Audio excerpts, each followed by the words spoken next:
Assalamu alaikum wa rahmatullah. My brothers and sisters, I wanted to share something that happened with me personally. Not too long ago, I went to visit a friend of mine whose mother was dying of cancer. She had been battling cancer for about 5 years, and news came to me that she was on her last days.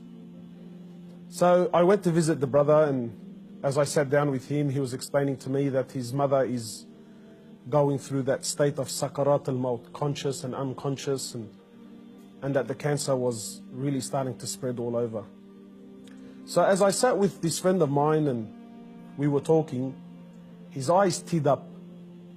So I assumed that because his mother's dying, and so I tried to comfort him, and I said to him, look, this is natural in life. And he said to me, I'm not crying because she's leaving. And of course I am upset, but that's not why I'm crying. I said, then why are you upset? He said, I'm upset because all my life, I've never thanked my mother for what she's done.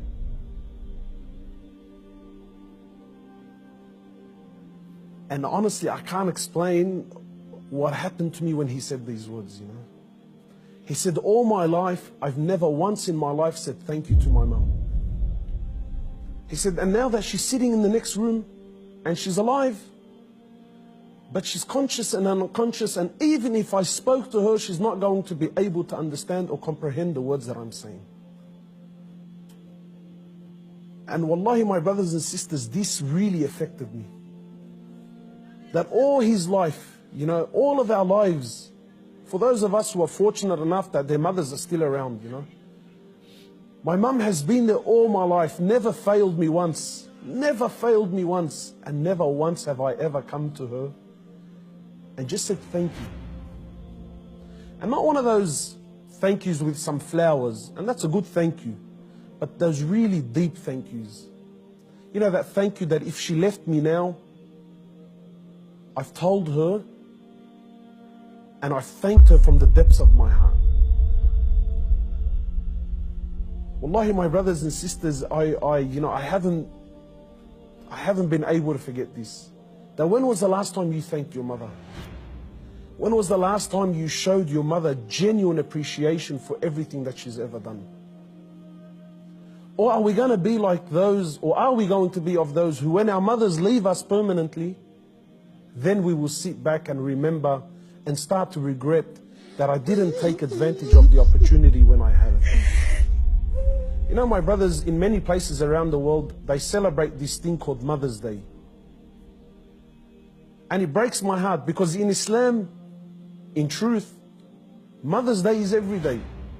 We don't single out one day of the year to say, oh, Mum, look, I remembered you today. But rather, we're ordered by Allah and His Prophet, more or less, to remember our mothers on a daily basis. A man came to the Prophet of Allah and he says to him, O Prophet of Allah, and many of us get this hadith wrong. He says, O Prophet of Allah, who is most deserving of my kind treatment? He says to him, your mother. He says, then whom? He said to him, your mother. He said to him, then whom? He said to him, your mother. He said, then whom? He said, then your father. Many of us, we interpret this to be love, that my mother is most deserving of my love. No.